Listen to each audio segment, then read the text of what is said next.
3 scenarios, one thing in common.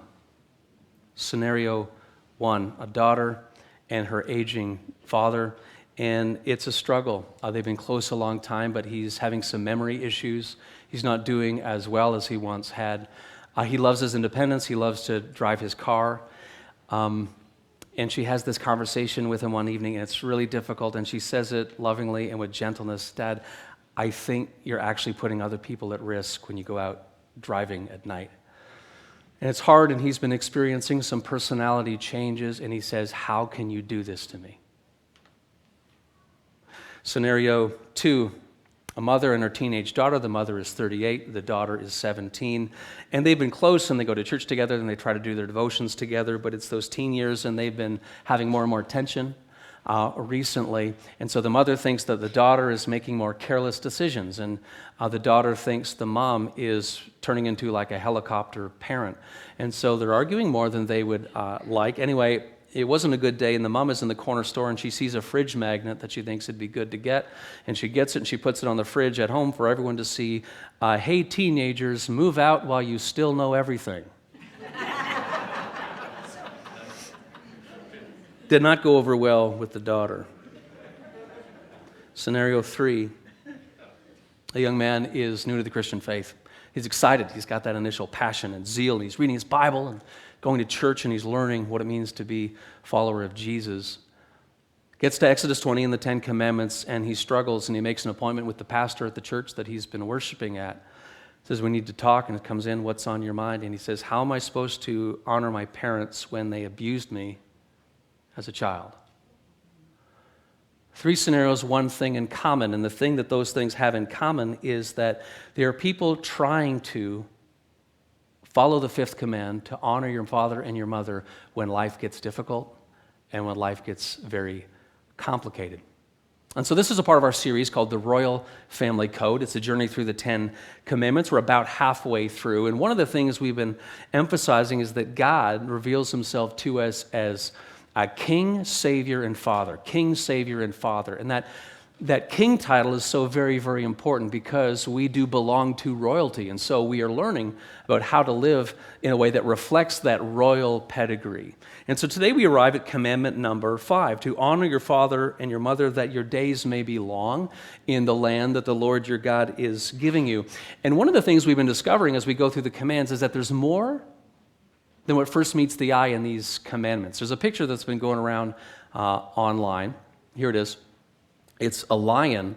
Looks like the lion is eating a lion cub or some other animal. You're like, whoa, that's kind of crazy.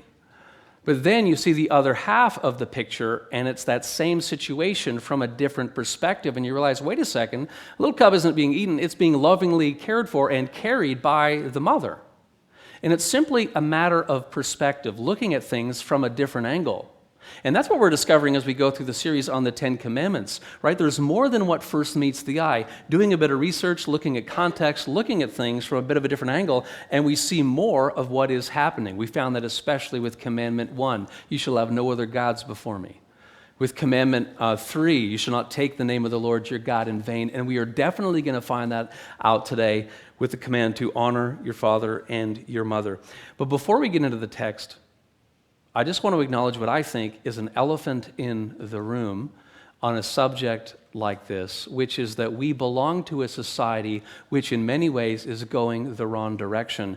And instead of honoring and respecting those who have gone on before, we do the opposite. This is an oversimplification, but to many people, old equals bad, young equals good. And friends, it should not be so. And when we start to adopt this kind of thinking, it is a stain on our culture and on our attitudes. Let me tell you a few things about what I mean. We worship youth culture. We idolize, and I don't use that word lightly, we idolize teenage singers and actors. We spend billions collectively on looking young. We write and dream about a fountain of youth. When I was in high school, I worked at a golf course, and I would have this frequently, washing clubs and golf fee, greens fees and everything else. So often people would come up to me and say, oh, you're in high school, right? Enjoy these. This is the best time of your life. And I was liking, with this chemistry I don't understand and these zits, this is the best? Like, that's depressing. If this is the best, and they meant it, and oftentimes people would say this. So you mean after I graduate from high school, everything is downhill, but isn't that kind of a comment about how we think about so much in life? We tend to dismiss older people and older ideas. Oh, they're so traditional, which is a quaint way of saying backward and stupid. Instead of appreciating people who have gained experience and wisdom, quite often through their literal own blood, sweat, and tears, we dismiss. And brothers and sisters, it should not be so. William earlier mentioned C.S. Lewis, the great literary critic and author. He talks about chronological snobbery. In Surprised by Joy, he writes, "This is the uncritical acceptance of the intellectual climate, common to our own age, and the assumption that whatever has gone out of date is on that account discredited." Chronological snobbery. So the idea that we are, because something is in the here and now, it is good, but anything that is old is bad and out of date. Jennifer Senior has a book about parenting. The title of this parenting book is All Joy and No Fun. Talk about an interesting title. You can borrow it if you want. All Joy and No Fun. And she writes, attitudes shifted after World War II about the role of children in the home. Children stopped contributing to the family economy. Quote, children stopped working and parents worked twice as hard. Children went from being our employees to our bosses. Now, it's an oversimplification, but it is a change in attitude. Now, some of the changes in attitudes towards youth and young people are very good. The kingdom belongs to such as these. We value, and so often children have not had a good voice and a good place in the communities that they're involved in, and certainly in their families. But what has happened is the pendulum has sometimes swung too far. So we are doing a couple of things specifically. We are recognizing that honoring those who have gone before is an increasingly countercultural activity. And second, we are restoring healthy balance to where it should be. It's interesting, I came across this fact. The word ignorant, the word origin of ignorant means on your own. The idea is sometimes we are being ignorant if we are operating on our own from the wisdom of the past, if we are operating on our own without the input and experience of other people who have walked the path before us. May it not be so with us. So what are we going to do is we're going to go through the text. We're going to go through Exodus 20, verses 1 to 12. And that is the first 5 commandments. I'm not going to explain anything about the first 4 because we've been doing that Sunday by Sunday. And if you've missed one of those, I encourage you to go back to the church website or my website and you get caught up. And then we're going to arrive at the 5th commandment and we are going to unpack that. We're going to bring in a few other passages to help provide clarity. And then we're going to look at some specific applications to our lives today. So let's open the beautiful, inspired Word of God, open the flesh of the text, and let's go through Exodus 20. And God spoke all these words, saying, I am the Lord your God, who brought you out of the land of Egypt, out of the house of slavery. Commandment 1 is, you shall have no other gods before me. Commandment 2, you shall not make for yourself a carved image or any likeness of anything that is in heaven above, or that is in the earth beneath, or that is in the water under the earth. You shall not bow down to them or serve them, for I, the Lord your God, am a jealous God, visiting the iniquity of the fathers on the children to the 3rd and 4th generation of those who hate me, but showing steadfast love to thousands of those who love me and keep my commandments. Commandment 3, you shall not take the name of the Lord your God in vain, for the Lord will not hold him guiltless who takes his name in vain. Commandment 4, remember the Sabbath day to keep it holy. 6 days you shall labor and do all your work, but the 7th day is a Sabbath to the Lord your God. On it you shall not do any work. You, your son, your daughter, your male servant, your female servant, or your livestock, or the sojourner who is within your gates. For in 6 days the Lord made the heaven, the earth, the sea, and all that is in them, and rested on the 7th day. Therefore the Lord blessed the Sabbath day and made it holy. Commandment 5 today, honor your father and your mother, that your days may be long in the land that the Lord your God is giving you. This is the word of the Lord. Thanks be to God. Okay, so what we're going to do is we're going to put up the fifth command. Honor your father and your mother, that your days may be long in the land that the Lord your God is giving you. And we're going to look at it section by section. And what I want to first say is that you can't miss that this is actually first addressed to adults, right? So the people have been rescued out of slavery in Egypt. The Hebrews are there. And they're gathered at the base of Mount Sinai. They'll be there roughly for a year before they start to move into Canaan, into the Promised Land. And they're there, and they're gathered at the base of the mountain, and God is speaking to the people through Moses.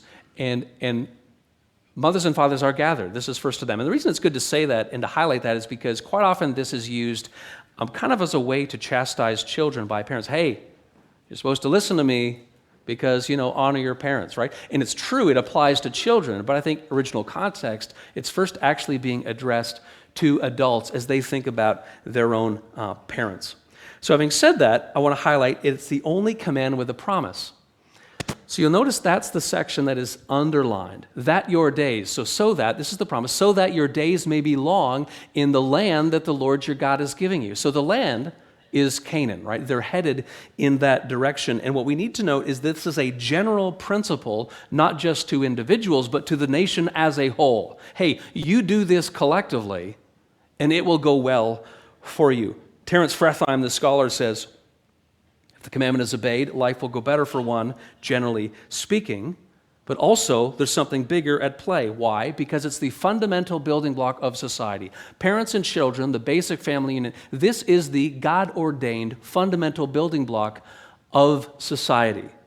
Quote, no interhuman relationship is so basic as that between children and parents. It is a fundamental order of creation. At no age do people cease to be children of parents. Maybe your parents are alive, maybe they're not. At no age do you cease to be children of parents. Now think of the time, okay? So they've come out of slavery in Egypt. They're wandering. Are there any hospitals? No. Is there 911? No. Are there PSWs? No. Are there doctors? No, no, no. The fundamental building block, the order of creation, are to care for and provide for one another. It's a matter of life and death. There's nothing else. So we need to acknowledge that. So not only is this good to honor parents in the here and now, but you're also setting an example for the children. So future generations will see, oh, this is how it is done because I've seen my parents do that to my grandparents. But we can't miss that this actually does have an impact on the well-being of the society and of the nation as a whole. And in fact, about 2,000 years later, after the time of Moses, we come to the time of Ezekiel. Ezekiel 22, 500 years. I got the dates mixed up. But Ezekiel 22, so Ezekiel is there and he's prophesying that there's going to be a foreign nation who's going to come in and they're going to destroy Jerusalem and the people are going to be exiled to a foreign land. Now, why? Now, there's a variety of reasons. There's sin, the rebellion. Listen to one of the reasons that is given for the destruction of the city and the exile of the people. It's because fathers and mothers were treated with contempt. And a punishment came upon the nation because fathers and mothers were treated with contempt. Okay, so with that, we're going to circle the word honor. What does it mean? Because by itself, it's kind of vague. Well, in Hebrew, it's the word chaved, which means to be heavy or weighty, therefore honored. So weighty, heavy, what do you mean? Well, it's not talking about physically, it's talking about emotionally. In relationships, there's a relational weight that's given to parents. We are to give them a relational weight and place and priority in our lives. Now, this is part of the reason why Jesus' words are very, very controversial. This was very important to people, honoring parents. Some rabbis put it right up there beside honoring God. That's how high they considered this. So let's consider some of the words of Jesus, because some of us are probably thinking, well, Jesus said some things that are making us confused at this moment. So in Luke 14, Jesus is gathering disciples around himself, and he is teaching what it means to follow him. Chapter 14, beginning at verse 25. Now great crowds accompanied him, Jesus, and he turned and said to them, if anyone comes to me and does not hate his own father and mother, and wife and children and brothers and sisters, yes, even his own life, he cannot be my disciple. Whoever does not bear his own cross and come after me cannot be my disciple. Now, what in the world is going on? We're told in Hebrews 4 and elsewhere that Jesus doesn't sin. So what do you mean, hate father and mother? Don't we uphold the 10 commandments? Well, we do, and Jesus taught that, and here's what's going on. So elsewhere, Jesus says that we need to keep the 10 commandments, including honoring our parents. Luke 18, verse 20 is one of those places. Also, we need to see that Jesus actually prioritizes and provides for his own mother in his own example. So we see this in John 19 while he's hanging on the cross, right? So he's about to die to this world, beginning at verse 26. When Jesus saw his mother and the disciple, remember he's on the cross here, saw his mother and the disciple whom he loved standing nearby, he said to his mother, "Woman, behold your son." And he said to the disciple, "Behold your mother." And from that hour, the disciple took her to his own home. So what we see here is that Jesus, knowing he's about to physically die, what he does is he points out to the Apostle John, the beloved disciple with whom he walked and talked, and says, "Hey, take care of my mom.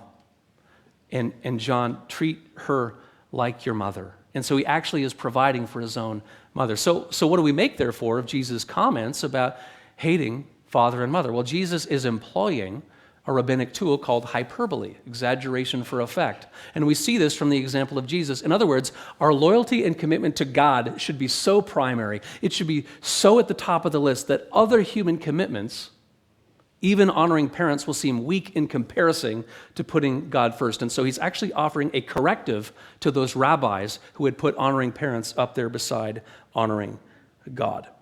So it's about priorities. Next thing we're going to circle is the word and. Honor your father and your mother. Now, the reason this is important to point out, and it usually falls in the category of things we miss, is because in a society that I would call biblical patriarchy, it's expected that you'd honor your father. They actually go out of the way to say, honor your father and your mother. That would have been shocking to a lot of people at the time. Together, they are the ones who provide life. Okay, so from that, I'm going to prepare 3 words for you and put them up on the screen. Priority, respect, and care. So this we're moving into application. How do we honor? Because by itself, it's kind of a vague word. What does it mean? Like today, people say, love your neighbor. What does that mean? It can be so vague unless we give some teeth to it. So I've highlighted 3 words that I'll explain that I think are rooted in the biblical example and teachings: priority, respect, and care. And we start with priority. Give parents priority. It's related to that word, chaved, honor, weighty, social and relational weight in your life. It's related to the idea of authority. A parent has authority. Now think of when a child is small. A child is young. A parent is kind of like a small g God to them because they know everything. They give life. They tell them what they're doing in the day. They put food in the fridge. If in those early years the parent is not there and the kid is by themselves, the kid dies. Right? And so one of the ways a young child learns to respect the honor and give priority is to obey. And the Apostle Paul says that in Ephesians 6:1. Children, obey your parents as is fitting in the Lord. Now, as they grow, some of the nature of that relationship is going to change, especially as a child learns more and gains more responsibility. So the roles are going to shift over time. But if you think of a to-do list, you think, okay, there's things that I'm going to attend to first. Parents should be near the top. Now, before I move on to the second word, respect, because it builds on the idea of priority, this is how we show priority, I want to highlight 2 resources, and they're from the podcast. And so the first is called Honoring Your Parents, Tension in the Teen Years. Because as kids grow, that teenage period is when all of a sudden teens become more responsible, they start to know more, etc. And so as a part of my research, I came across a really helpful short article in something called the Reformation Heritage King James Study Bible. And right at the end, it's got all these little articles about a whole bunch of things about life. And the one on honoring parents was specifically focused on the teen years. And it's helpful not only for teens to hear, but parents of teens. So I thought it'd be great to reproduce it. So I reached out to the general editor of the study Bible, Dr. Joel Beakey, said, hey, can we reproduce this in the church? He said, gladly. And so you can listen to it. So it's live as of this morning on the podcast. So I encourage you to check that out. And the second is a podcast that is forthcoming. And it's related to the third scenario that I began with earlier. Here it is. Am I still supposed to honor my parents if they abused me as a child? And because as we go through a command like this, there's nuance that is required in the situation of pain and abuse. And so this is actually someone who came in and talked to me about this. And so I'll put this out there because everything I'm saying today is assuming all things are equal, right? But in a situation of abuse, a few other scriptures need to come in that provide nuance to that situation. So that's going to be coming out fairly shortly. Okay, so having said that, let's move on to the second application. Show parents respect. And again, what does that mean? I've highlighted some categories on the right that have to do with respecting father and mother. And the first is that parents are made in God's image. And we need to remember that. They too are made in the image of God. So Genesis 1:27 says, all people, regardless of background, all people are made in God's image. So think of that for a second. Our parents are made in the image of God, and so they, like other people, are to be given respect and they have dignity. But God used as a vessel our parents as he was making us in our mother's womb in his image. Image of God uses parents as a vessel in the image. Here we are. And that is one of the reasons we show respect. Second, sacrifice. Parents make sacrifices, right? And no parent is perfect. I'm not perfect. Well, Laura and my mom are perfect, but other than that. No, they're also not perfect. They're also not perfect. But they do a pretty great job.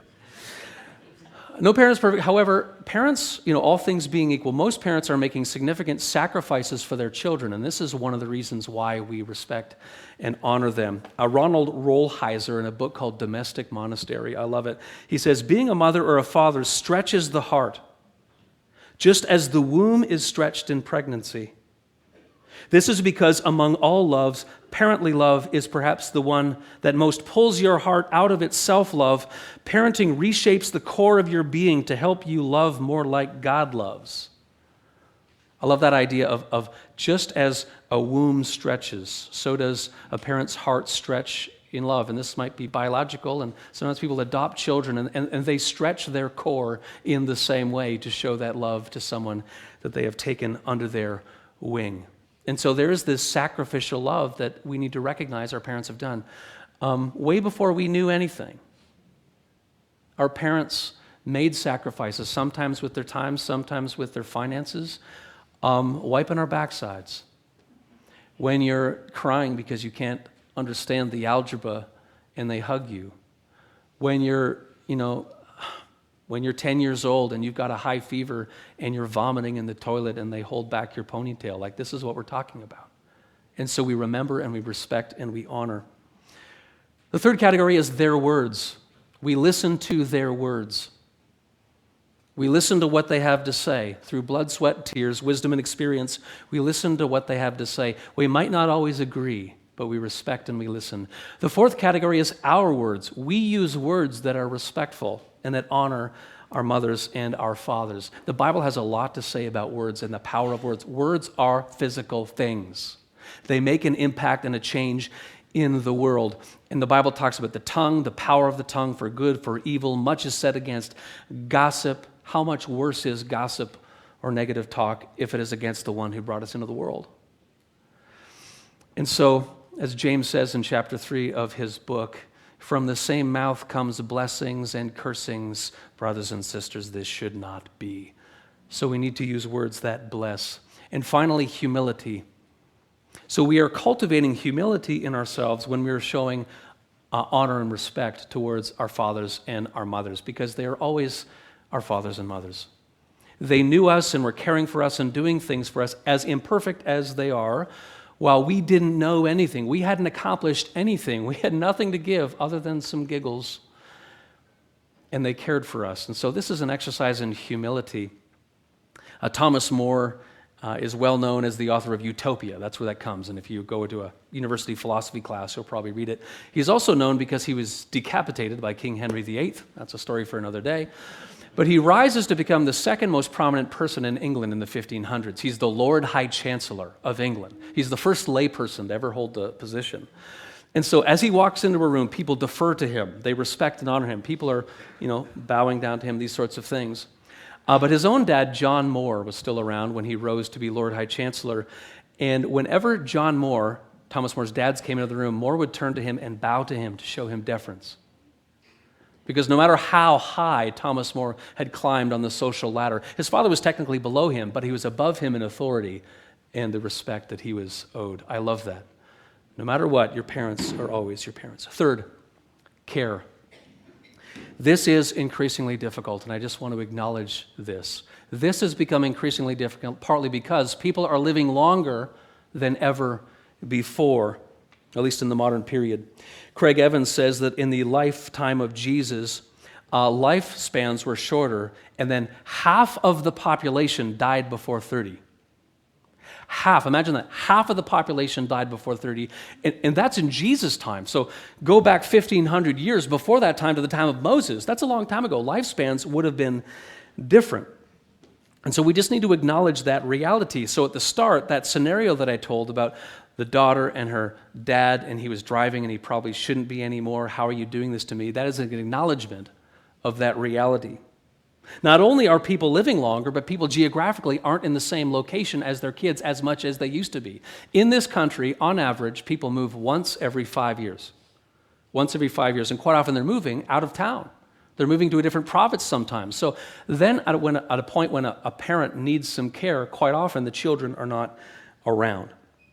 And so some people are able to provide care for themselves, and that's wonderful, but some people aren't. And this is just a part of our reality. And so one of the ways that we provide care is to get other people to help, and that's okay. Maybe there's a level of care that's required that you need some sort of energy or expertise or caregiving that you simply can't provide. And so a part of your care that is legitimate is getting someone else to help. Maybe it's a personal support worker, maybe it's a nursing home, whatever it happens to be. The child is responsible, but they're getting other people to help, and that's okay. That's a function of care. So for example, if I've got a child and they're struggling in a subject, I'm their parent, I'm responsible for their education. But it's like, I don't know how to do all that. It's okay to get a tutor to come in and help and get some extra work. That's okay. I'm still providing. And so this is one of the ways we provide care. We sometimes need to bring in outside support. So to recap, our situation is different from Moses' time. People are living longer. People are not living as close to family as they used to. Plus, we are in a culture that idolizes youth culture, and so we are engaging in against-the-grain activity as we should, because God's wisdom endures. We give parents priority, we show parents respect, and we care for parents. Let me end with this thought. Philip Yancey tells of a time when it was life-changing for him, and he visited Russia. And Russia, this is 1991, Russia had been through a lot, like a 70-year program where a lot of things were foisted on the people. The church was persecuted. And he said one of the things he noticed is that as he walked around the streets, grown adults were like hanging their heads, feeling dejected because so much had happened to them, like discouragement in the air. But he said there were signs of hope as he started to talk to people. Quote, "I heard from ordinary citizens who now relished their freedom to worship. Most had learned about the faith from a babushka, an old grandmother. When the state cracked down on the church," he writes, "it ignored this group. They said, 'Let the old women sweep the floors and sell the candles and cling to the traditions until they all die off,' they reasoned. The aged hands of the babushki," he writes, "though, they're the ones who rocked the cradles. Young churchgoers today often say they first learned about God in childhood through the hymns and stories Grandma would whisper as they drifted off to sleep." Closer to our own country, Abraham Lincoln said this, "I remember my mother's prayers. They have always followed me. They have clung to me all my life." What a beautiful image. They have clung to me all my life. As we seek to honor our parents, may our prayers cling to them all the days of their life. And may that be a part of our royal pedigree. Honor your father and your mother, that your days may be long in the land the Lord your God is giving you. Praise be to God. Amen.